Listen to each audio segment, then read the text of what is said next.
Greetings, my friends. Jimmer Lins here with your Source Filmmaker Tip of the Day. Today is Tip of the Day number 7. Thank you all for tuning in, and those of you who have subscribed and all the great comments and feedback. I really appreciate it. I got started a little bit late, I should say, on today's tip because I had several recordings to do before this one.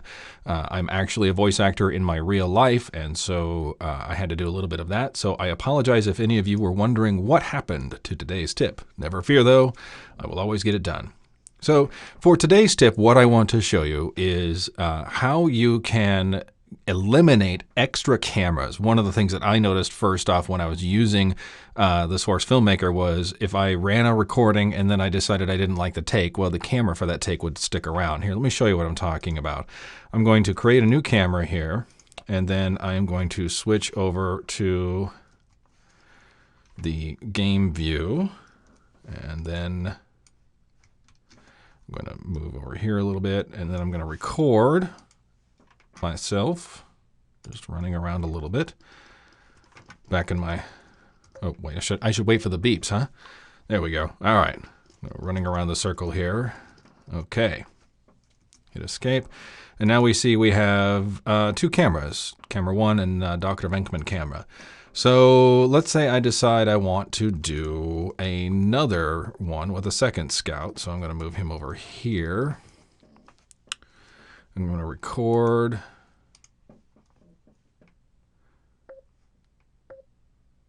Wait for the beeps, and we're off. Hooray, hooray, we're both running around like a couple of little crack-addled lunatics, and we're done. Okay, now let's say I decide, you know what, I didn't like that second take. Well, here, let me play this first. So that's from the second camera. That's from the scene camera. And I can go back to the first one and play it. And as you can see, I now have 3 cameras. The camera I created at first, and then 1 camera for each of the scouts that I recorded. But let's say I decide, you know, I didn't like that last take. I didn't have a good command of my motivation, so I decide I want to redo that. So let's get rid of the take. But unfortunately, that still leaves the camera. Now, it no longer follows anyone around or anything like that, but it's still there in the list. And it becomes just a regular scene camera at that point, as far as I can tell.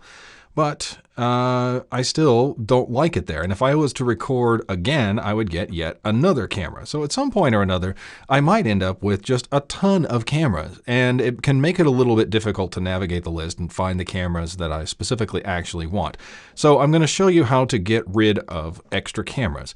If I go and I'm going to select the camera I want to get rid of, and then I'm going to say show camera in element viewer. Excuse me. And then over here to the right of the up arrow is a little thing here that you can click. Instead of clicking up, which would normally take me up to the film clip, I can actually tell me to take it to a different parent. In this case, I want to go up to the cameras list.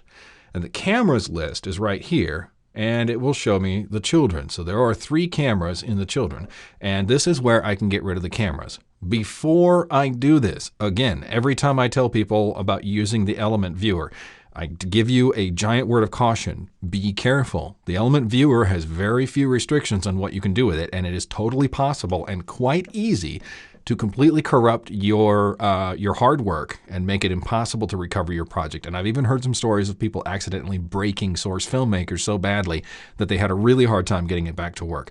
So be careful. Now, that said, it's really not that much of a risk to go here and make sure you've got the right camera and decide, you know, I don't want this camera anymore. So I'm going to delete it. And then, of course, I didn't delete it down here, but it no longer appears in the list. See, I now have camera 1 and Dr. Venkman camera. And if I record yet again, waiting for the beeps. Okay, we run around. I chase my other scout buddy here, and we're done. And now I have another camera named camera 2 again. Another nice trick about this is that you can actually change the camera names here. I can say, I can call this one the sexy cam. Of course, it helps if I use the right keyboard. For those of you who, like me, use Dvorak, Source Filmmaker is a an exercise in torture in some ways. And then I can call this one, I can give this one a different name, the Cool Cam. So not only can you delete cameras, you can... I changed the wrong one. I changed the sexy camera. I needed to expand this one and select the name here and call this one. So now I will name this one the sexy cam. All right, so now we have the sexy cam and we have the cool cam and we have camera 1. So you can manage a lot of the properties of the cameras from over here as well. And I will probably, well, let me show you one other thing that I like about this. If I go to camera 1, you can adjust a couple of really cool things here. And again, be really careful with what you're doing here. But if I adjust the field of view on this camera, it can change the field of view from the camera to 75 degrees instead of 90 degrees. I can even take it even further down. And when I change to sexy cam, which is the one I just changed, you'll see that the field of view is different. If I change it again, 75, I can make it 45 degrees. So I can give these cameras different fields of view and use that to produce some interesting effects. You can also experiment with some of these other settings. Again, use caution modifying the camera settings. But for what it's worth, that's how you can delete a camera, and it's also how you can rename a camera. And there's a bunch of properties in there you might want to look at experimenting with a little bit, being super cautious and not blaming me if you break your copy of Source Filmmaker. I won't be held accountable for that. All right, well, with that, I am Jimmer Lins. I thank you all once again very kindly for listening to, watching, and checking out these tips of the day. It is, of course, my pleasure to bring them to you, and I look forward to tomorrow with tomorrow's tip of the day. Don't know what it's going to be on yet, but I've been getting a lot of really great suggestions. A lot of people have been sending them in, and I haven't been able to respond to everybody, but I've been paying attention to all of them, and I thank you all, so keep them coming. Again, thank you. I'm Jimmer Lins. This has been your Source Filmmaker Tip of the Day. Have a great day and enjoy using Source Filmmaker.